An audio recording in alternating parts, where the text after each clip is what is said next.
So you were telling us about your husband and when you got diagnosed with cancer. He, I want to say it was a Wednesday that we were at the GP. She set him up, I want to say, for a Friday colonoscopy. And I was lucky enough to still have some contacts and connections in the city, and we had a Wednesday appointment for the oncologist at Sloan Kettering. And we had the colonoscopy, and she basically said to us after the colonoscopy, she said, look, I have to wait for the biopsy, but it seems that there is a cancerous tumor in your colon, and we believe that it's come through the wall, excuse me, and that it's invaded the stomach and the liver. And I'll get you the biopsy, obviously as soon as it comes. And we actually didn't have the biopsy when we went to Sloan that morning, but they did call us that morning, and it was a positive biopsy. So we were in the right place. I mean, thank God we were in the right place to have that kind of diagnosis. Right. And we saw Dr. Kamene, who is a godsend and an angel, and kept him alive against all odds for 3.5 years. That Wednesday, and it was too late by the end of the day, but he was in chemo by Thursday and never came off of it. Wow. Never came off of it. Every 2 weeks he was in chemo. For 3.5 years? Yes. Wow. It was hell. It was hell, especially in the beginning. When they first start chemo, it's a question of figuring out which chemo works, figuring out what makes you sick, what doesn't make you sick, what to expect, what not to expect. And I remember in the middle of the night, for the first few months of the chemo, we would have a chemo and have to go flying in the middle of the night back to Sloan because he had fever or he had this or he had that. And the fire department was amazing. The department itself gave us family transport. The guys from his house set up a schedule. I always had somebody on call if I needed somebody 24/7. We were very lucky to have a close family friend who would eventually, when I gave birth, come over when I needed for Jack and stay with him so I could go into the city for, to be with John, because, when somebody's that sick, they really need somebody with them. And Jack was young enough that I felt it would be okay for, John needed me more than Jack, as much as that sounds crazy, but he did at that stage. So it must have been hard for you. I mean, this is your first baby. I didn't get my torn feet like rubbed. that. It was, yes, I mean, it was difficult. It was. I mean, it was, yes, but when you're in the middle of it, you just do. You have no choice. I have to be next to my husband. He needs me right now. Somebody else can give Jack his bottle. I will see him when I get home. And, but right now my husband needs me to do this with him. And I did. I will you never. have to work at that time too? Yes, so I was working full time. all of that. I was working full time, yeah. More than full time because I'm a trial attorney. So I was working full time. Yeah, it was a little crazy for a long time. It was very crazy. My job is amazing. I'm not going to say where I work, but absolutely spectacular group of people from the top on down. They have been supportive from diagnosis, through now. They're so. They bend over backwards. They're so good to me, and I'm lucky that I have a great group of firemen, both the city fire department and the Blue Point Fire Department. John was a volunteer, and they stepped in. They were, never not there for us. They still are constantly for anything I need. I'm very lucky, but yeah, it was tough. I mean, it was, I remember there was a time that John was in for a surgery, and they had to get me one of those pull-out bed things at Sloan, because I had to lie down. I was so pregnant, and it was hot, and my legs were swollen and uncomfortable, and it was difficult. But you do what you have to do. You just keep going. How did John react to all this, to the news? I mean, when you hear you have stage 4 cancer, it's It's a death sentence. The first night we came home. And we cried. The two of us, I remember sitting on the couch, holding on to each other and being hysterical, crying. And then we looked at each other and we basically decided that we were going to beat it, and that we were going to fight it, and that we could do it together. And that as long as we were told that there was something more that they could do, as long as nobody ever said to us, go home, we were going to be okay. And we were lucky because for 3.5 years nobody ever told us to go home. Dr. Kevany was amazing. She fought as much as we fought, and she was right there next to us. And I think for the first 2 years, we had a tremendous amount of hope. Even the first 2.5, maybe it was 2.5 years, I think it was the point at which John had a colostomy. It was a very major surgery. We were hoping it would not be permanent. Unfortunately, while he was under anesthesia, they called me to say it was going to have to be permanent. Is that okay? And I said, well, what's the option? You know, leave the tumor and he dies. So, so he did. We did the colostomy, and he came through the surgery okay. I remember that night I got called back after I had gone home because they knew I had a kid at home, so they would always send me home, you know, because they knew I was going to come back. They said, go home, take care of your kid, and I went home and I got a call about 3 o'clock in the morning from the surgeon that they thought he had a heart attack and they needed me to come in. They were transferring him to Cornell, so we went flying in, and he came through the surgery, but he was never the same. And I think that's the point at which he started just kind of going downhill. And you know, as the wife, it's hard to pinpoint the point at which, I don't think he ever gave up, because he didn't. You know, we used to go in for surgery and he'd write whatever it takes, you know, on a piece of paper and pin it up on the wall. And I actually have one of those papers hanging on my wall. He never gave up. He was not like that. He would fight for himself. He advocated for other people, always. That's who he was. But I think that there was a point where he realized he probably was not going to make it. He never shared that with me until the most he ever shared with me was one point I finally told him he had to go for counseling. And they set us up at Sloan with a counselor, and he wanted me to come in with him. And we started talking about the end. You know, the doctor asked us, well, what do you envision? And he's like, well, you know, I'll go to a hospice. And I looked at him and said, no, you won't. He's staying home. What are you talking about? He's like, no, I'm going to go to, no, I want you home, you know, in our house. I said, but we're not getting there, are we? And he's like, I don't know. And I said, well, if that comes, then we'll make that decision. But yeah, no, you're not going to hospice. You're staying in the house where I can be with you all the time. I'm not throwing you somewhere. And I think that that's the first that it ever occurred to me that maybe he realized that we weren't going to make it, because we were always very positive. We're going to make it, we're going to make it, we're going to beat this thing. And I'll tell you, if anybody could have beat it, it was my husband. I mean, he survived for 3.5 years of stage 4 cancer. You just don't do that. That's not normal. You know, I think even when we ended up in our last hospital stay, which was not at Stony, it was actually at Brookhaven out here. He was too sick to bring him into the city. I remember I walked in and they all kind of looked at me like he's not going to make it more than like 2 days. Like, really? You know, they really looked at me like that's what they thought. And I said, no, you don't understand. Pump him full of meds, do what you have to do, but fix him, because he will come through this. And it wasn't until 2 weeks in, when the cancer started growing so much in his lungs, and they told me that he couldn't breathe on his own. Again, they weren't going to be able. They had to give him a breathing tube, and they said he's never going to be able to breathe on his own. And I signed a DNR, and it wasn't until that moment that I finally said, and you know, it's crazy, I still didn't give up. There was still a part of me that said, Tam, you never know. You know, this guy has beat stuff that you would never think anybody could beat. And you know, still, there was some hope in the back of my head, and I said, well, maybe, you know, it's possible. You know, but we never talked about that. I think he didn't want me to know what he was feeling, because he didn't want me to think that he was giving up. And I never wanted him, like even when I signed the DNR, I didn't tell him that I did that. I couldn't. Somebody else told him. The fire department doctor, who was amazing, Dr. Kelly, she would come and visit. And one time I said to her, could you just tell him what's going on? Because I can't. I don't want him to think that I'm giving up, because I'm not. You know, I'd rather him hear it from you, and I couldn't do it, and she did. Was he ever angry or regretful that of all the time he put in at the World Trade Center, and when he heard that his cancer could have been from that?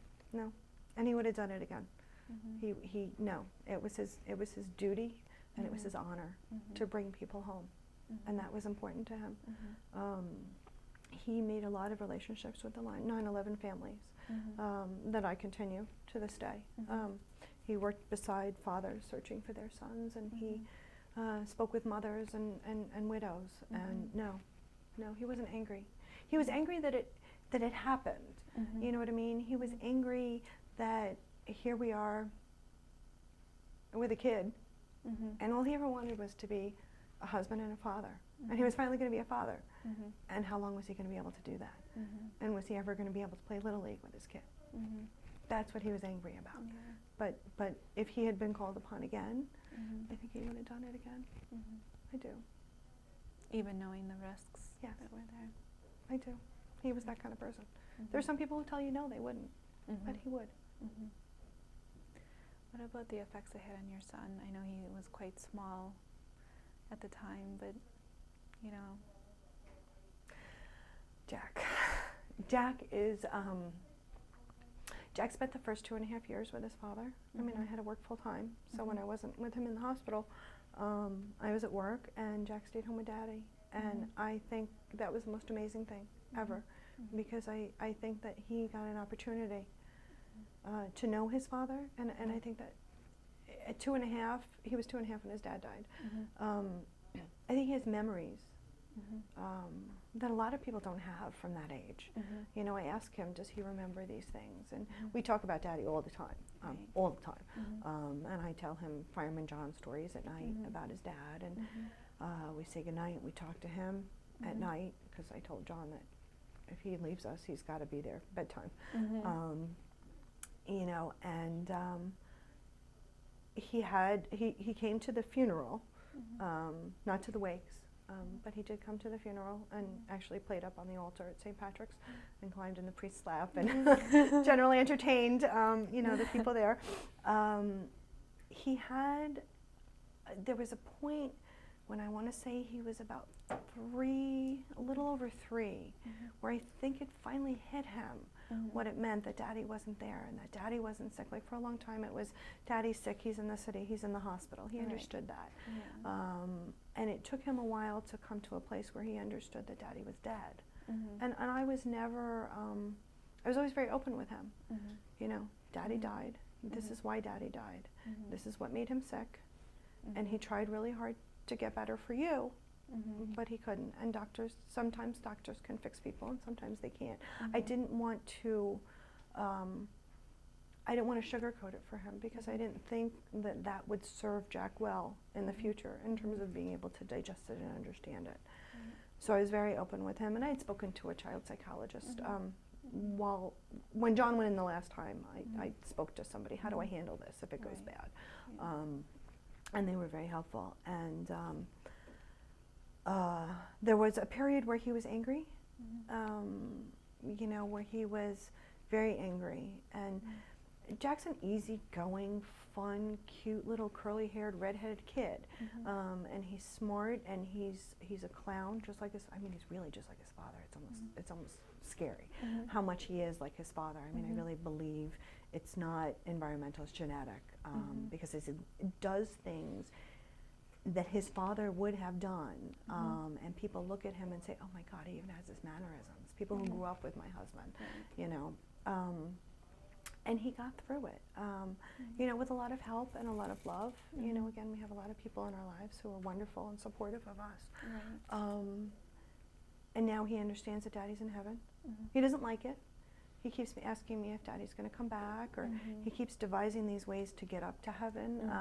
You know, like he'll say, well, we'll take a chair and we'll put a ladder on the chair, and then we'll put a beanstalk on top of the ladder, and then a pillow, and then we'll climb up and we can see Daddy. And Daddy can play baseball with me, and Daddy can do this and do that. So he doesn't like it, but he understands it as much as I think a 4-year-old can. And thank God, usually, he's okay with it. He talks about his father a lot. I miss him. He and I drive in together. I go to work, he goes to school. I miss Daddy. I want Daddy to come back. I want him to come do this with me, or come do that with me, or I want to go on vacation. I want Daddy to come with us, you know, to Fire Island, or whatever it is. and it's heartbreaking. I mean, it's sometimes I'm on the phone in the morning with my best friend, which is the only time we can catch up, Jack's godmother. And she hears this sometimes, and she has to hang up the phone. She's like, I can't handle it. But otherwise, as much as someone who's been through what Jack's been through, which has been a tremendous amount of turmoil in his life, I think that he is incredibly well adjusted, given all that he's been through. I think I mean, if you met him, you would just fall in love with him like I think everybody used to fall in love with my husband, you know. And one of those people who you walk into a room and somehow you're drawn to them. And I find that with Jack, because I take him everywhere. I don't ever, I've been out twice since my husband died a year and a half ago without him. I take him to charity events, I take him to press conferences, I take him everywhere. And people just are drawn to him somehow. He's got an inner light to him, like my husband did. So, you know, he'll be okay. I mean, I'm sure there are struggles in the future, you know, with this, with not having a dad. I'm sure that there are, but he's hanging in there. He didn't self-destruct, Right. you know. Is there anything that you do special with him to help him remember his father? Now, is it, you know? Well, yeah. I mean, we talk about my husband all the time. You know, he's a part of our family and a part of our life. And just because he's not here doesn't mean that he's not watching us and listening. I believe in that. At night when we go to bed, I tell Jack a firefighter John story. You know, is it about his father? It's about his father and the firehouse, and the guys in the firehouse who Jack knows very well, and you know, responding to different kinds of alarms and what they do in the firehouse, and having coffee and eating, and eventually coming home at the end of the shift to you know, to Jen and Jack, and going to the diner and eating eggs and syrup, which is Jack's favorite. You know, and then spending the day in Fire Island, or doing whatever it is that we do as a family. You know, if we do something that we've done before with John, I'll say, you know, do you remember when we came here with Daddy? And do you remember, you know, or if he has a toy that he's playing with, you know, oh, Daddy bought you that. Do you remember when Daddy bought you that? Well, Daddy bought you that because he just loved you so much, and you know, he did everything he could to be here for you. And you know, there was one time I remember where Jack said to me that he was mad at Daddy because Daddy left, and I said, Daddy didn't leave. He didn't want to leave. He did everything he could to not leave. And one day he'll understand that. Now he doesn't. Now he just knows Daddy's not there. But I have it on tape. We actually, there was a video that was filmed while John was in the hospital, and somebody actually asked him that question: "What do you want your husband? What do you want your son to know if you don't make it?" And he says, "I did everything I could to stay alive and to be here." So he'll hear it from his own mouth. Yeah. So how do you deal with the loss? I don't. I don't think I really have, to be honest with you. I throw myself into a lot of things. I do a lot of charities. I started a foundation for my husband because he wanted a community center built in the community that we live in. So I started a foundation to raise funds for that. And I work on a number of other different not-for-profit 9/11 type organizations. I go to every funeral that I can go to, just to hold the hand of another widow, because I had that, and I know that's important. I raise my son, and I make him the focus of my life. You know, there's no greater responsibility for me right now than my son, and making sure that he feels safe and secure, and that he knows that I'm there and that I will be there.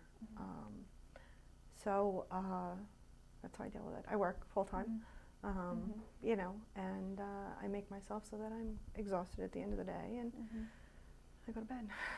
And sometimes I sleep, and sometimes I don't.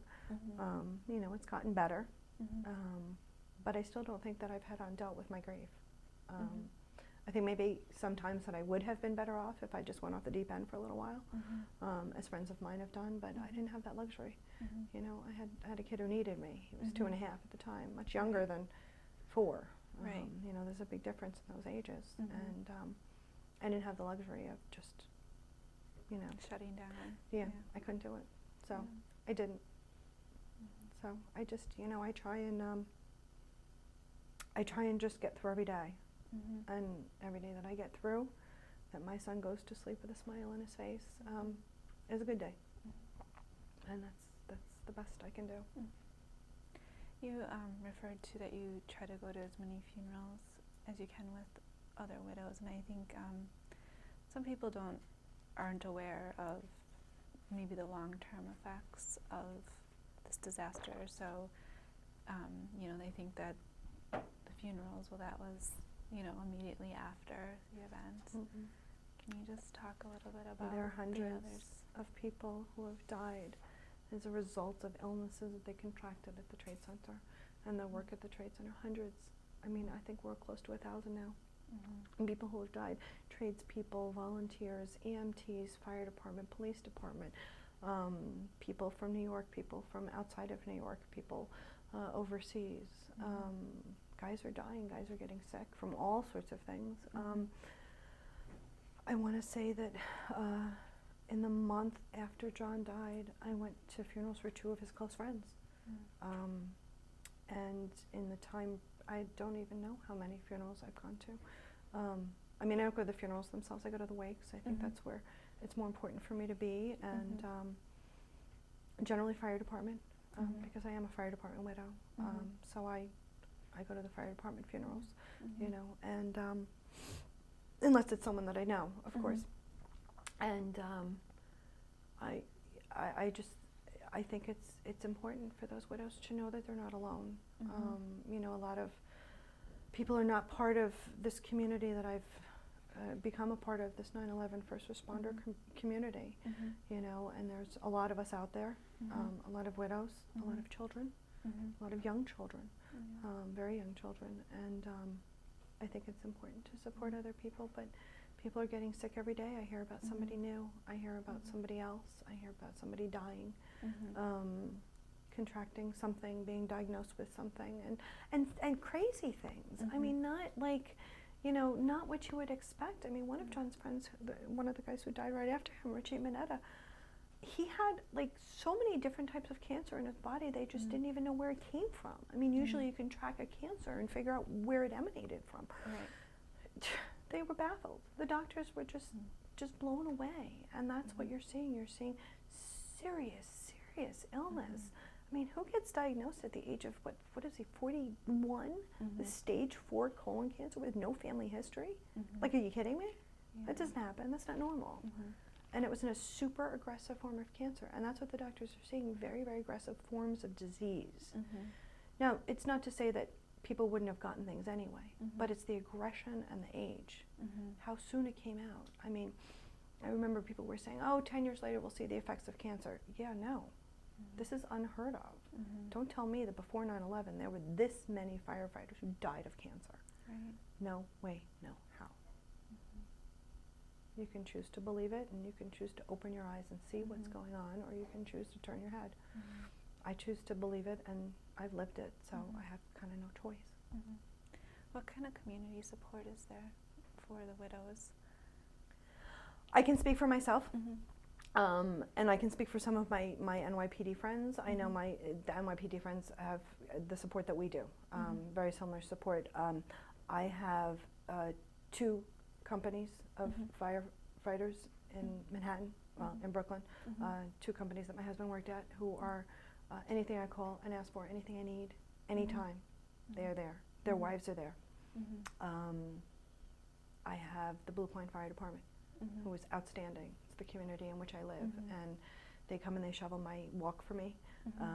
They've driven me to press conferences. They've taken my father. My father was diagnosed with melanoma probably 2 weeks after John's funeral, and I had to go right back into Sloan with my dad, and they took him in, and then they took me in when I had to go get him, and they took great care of him. They come over, they watch Jack for me, they help me out with my house. I mean, anything that you need. And those are just the fire departments. Then there's, the fire department has the family assistance unit. They're amazing. There's Tuesday's Children, and they've got a first responder project, and they've been spectacular. I've reached out to them for some help, and they've been great. And then there's the community of 9/11 responders. There's the Feel Good Foundation, and John and Glenn and Anne Marie, and and a core group of people who, you know, if I called John Phelan and I said, John, I need, he would be right there. There's no question in my mind. He was a friend of my husband's, and he, you know, worked side by side with John. And anytime John has called me, you know, press interview, press conference, press interview, I'm like, yeah, right there, whatever you need. You tell me what you need to get the word out, and I'll be there. And they do the same for me, you know, whatever I need. And they're just, you know, they're an amazing group of people. And people who have been affected by this really get it. Whether it's, you know, guys in the firehouse who've been like, oh my God, like someone died in our house from this. Like, they didn't lose anybody on 9/11. But they lost John.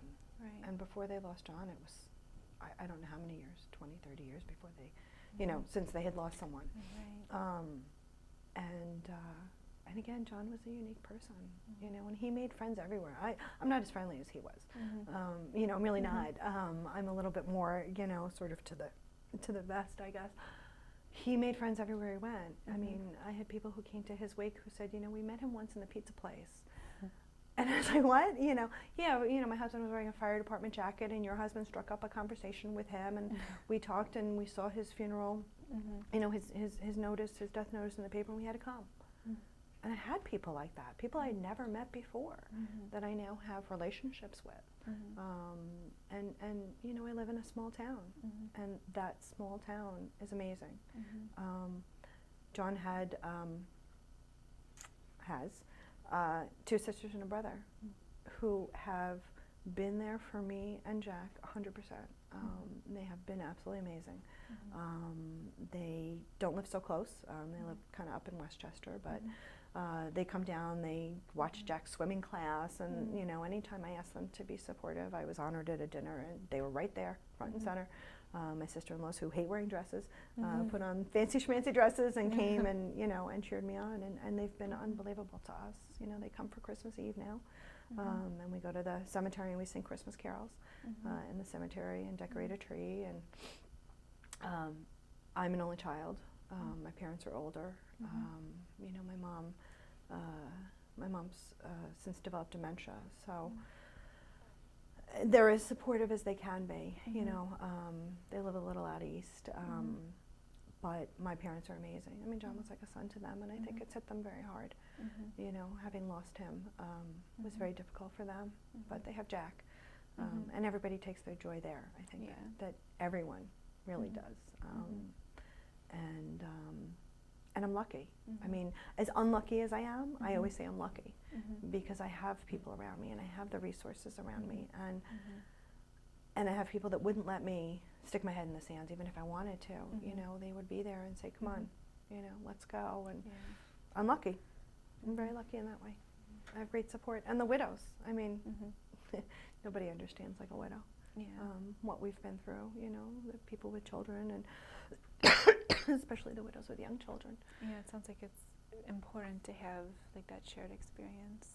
It is. Well, because nobody has else that gets comfort it. Nobody else gets it. You know, a widow, a lot of times I go to these wakes and I'll see somebody that I've never met before, and the ceremonial unit will introduce me, you know, whatever, and they'll just hug me and say, I'm sorry for your loss, and I'll say the same, you know. And you don't have to say anything more than that because they know. I've been there, you know, and they're going to be where, you know, they're going to take the steps that I've taken, and we're all in it together. The widows are a great group of people. They're a great group of women, and we struggle, you know, and we struggle to figure out what our lives are supposed to be like now, because they're not ever going to be the same, and they're clearly not going to be what we envisioned. But we got a lot of strength behind us, and we're lucky in that way. Does it, and a lot of the widows that you said that you know have young children as well, do the children interact? Yes. Also? Oh yeah. We get together, we go to my least favorite places, but kid-friendly places. We go to Applebee's, you know, we go to Chuck E. Cheese. If we have something to do, you know, like one of the committees or fundraisers that we do, we'll all get together and the kids will play.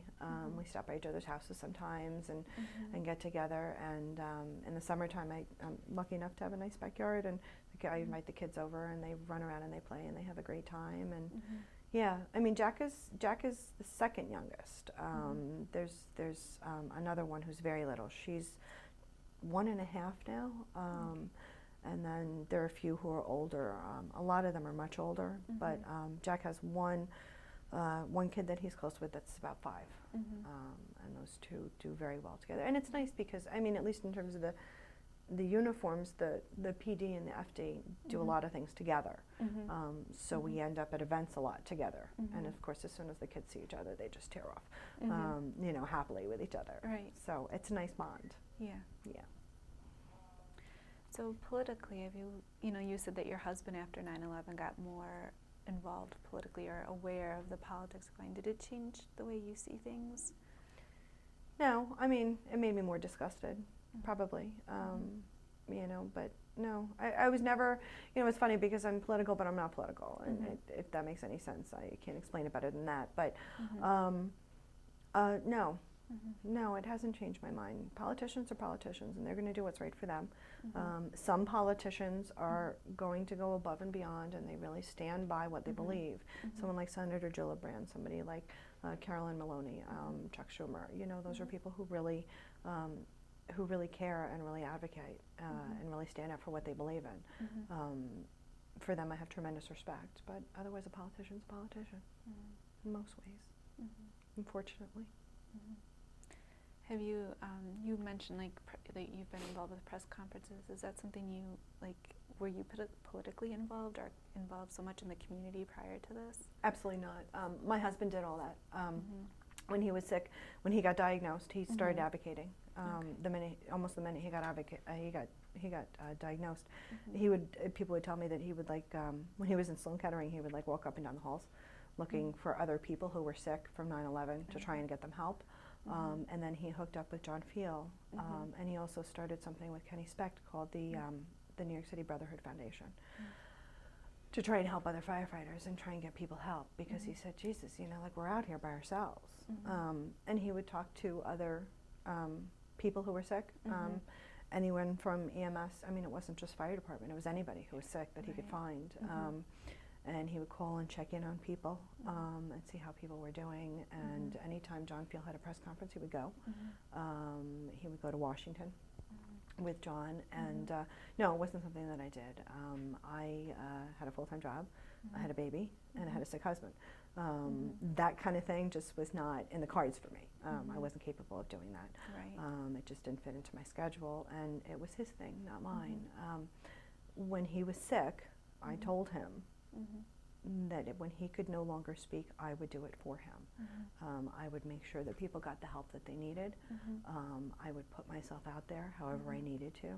And then I wouldn't let anybody forget who he was, and I wouldn't let anybody forget who all these hundreds of other people were who responded and did the right thing for their country and died because of it. And that's why I got involved. So you made that commitment to him? I did. Deathbed promise. Is it hard for you? Yes, it is. I haven't cried yet. I've been very good, but yes, it is hard. It's very emotionally draining. It's exhausting every time you go to a press conference, every time you give a speech, every time you do anything. When I make a phone call to a widow, when I go to a funeral, they're exhausting. It's emotionally, it brings it all up again, but it's important to do, and it's something that I promised, and I will do it. If my husband could fight cancer for 3.5 years and go through major 10-hour surgeries, if he could recover from what he recovered from, if he could get sick as often as he did, if this man who was, you know, 5'11" and 195 pounds could lose so much weight that when he died, I want to say he was 138 pounds. If he could advocate and he could go out there and do what he did, I certainly can in his memory and in the memory of all the others. I want Jack to know that his dad fought as hard as he could, and so does his mom. It's important. How long are you going to continue? As long as it takes. As long as it takes, until the last 9/11 responders dead. And then I will keep fighting so that they're not forgotten. This is who I am, this is what I do. It's not, you know, it's a role I was thrown into. I mean, like I said, this first day of John's wake, You know, 3 days after he died, I had a press conference with Tim Bishop about the Scrota bill, and I just took off from there. You know, it's important, and if I don't do it, if the other widows don't do it, who's going to do it? Our children are too young to speak, and our husbands are dead. Somebody's got to open their mouths, and somebody's got to keep this out there and make sure that people don't forget. People are never going to forget 9/11. People have to never forget the 9/11 responders. What do you think people shouldn't forget about the responders? What do I think they shouldn't forget? I think there are two things. I think that on a purely across the board level, they need to remember that these people went in at a time that we needed them to find bodies, to clean up, and to do their duty. They went in without thinking about it. Never occurred to anybody, danger or not. And there was danger there. Again, not the physical, but not the physical effects that we see later on, but you know, you could step on a beam and something could collapse. There was a lot of danger. But they did it because it was the right thing to do. They did it because they were needed to do it, and they did it because they were required to do it. And they never thought twice about themselves or their families or the effects that it was going to have on them later.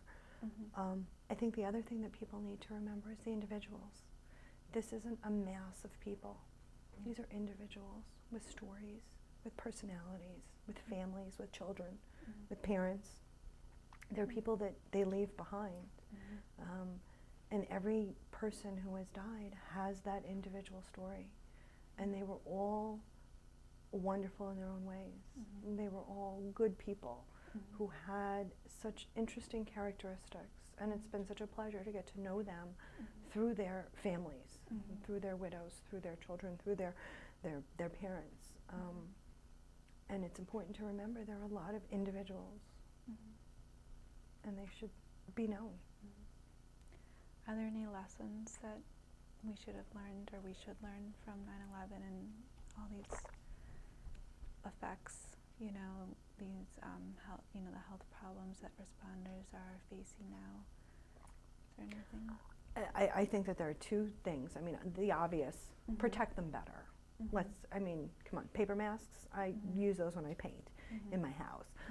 We need to make sure that people are protected. We need to make sure that people are not lied to about what is in the air and what is not in the air, just for our own financial purposes, perhaps. And I think that we need to remember to support them. You know, I had a conversation with a friend of mine who's a 9/11 widow, and she said to me, I don't understand. When my husband died, they threw millions of dollars at me, and they couldn't be more supportive. And you have to fight for the measly little bit that you get. She's like, I don't understand that. Your husband died because he was giving me and my son closure, trying to find my husband. Why does he deserve any less respect or understanding than my husband did? I said, I don't know. But I think that what people need to understand is, you know, forget about these you know, firefighter arrested in Jersey Shore for drinking. You know, let's remember what they do for a living and how they put themselves at risk for us, not just at the Trade Center, but all the time.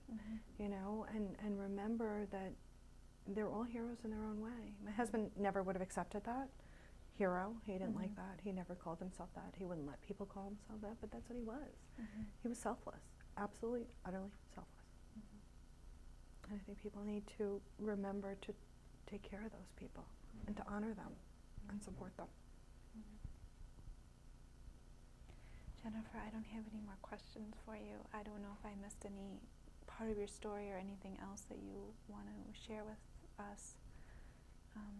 I think if I keep talking, I might cry. I think the only thing that I would want to share is that I think I was lucky. You know, again, I've said that before, and you know, I've been through hell since diagnosis in 2006. My life has been very difficult, and it continues to be. I'm constantly exhausted. I'm constantly overextended. I'm constantly, you know, worrying if I'm doing right by my son. I second guess, did I do right by my husband? And should I have whisked him off to Europe or something for treatment? You know, would that have saved his life somehow? You know, you have all those doubts, but I'm lucky because I had an amazing man in my life And he wasn't there for as long as I would have liked, or for as long as we planned. You know, but he was in my life for about 7 years, and I think that I had more in 7 years than some people I know who are married for 20 and who are miserable. And I am thankful for that. And I'm thankful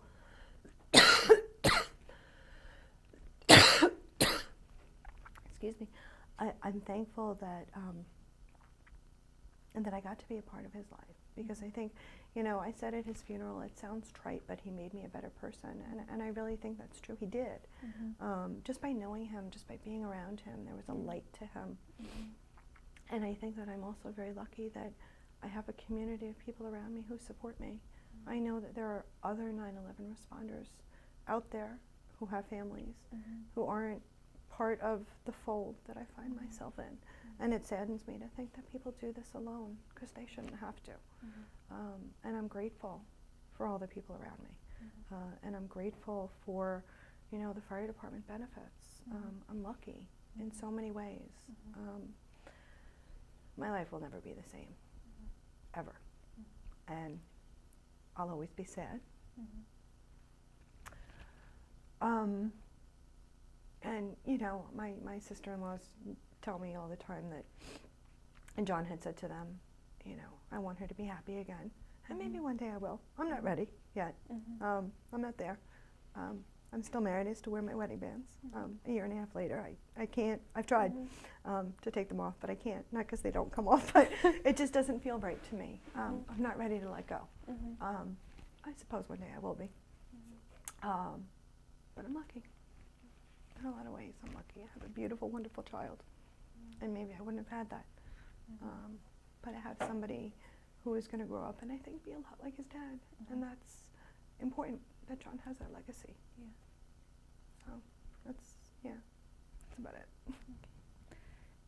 Jennifer, you just have such a courageous story.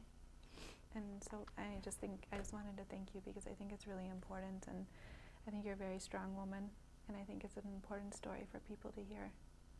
Thank you. Okay. Thank you for doing this. Okay. This is important. Thank you.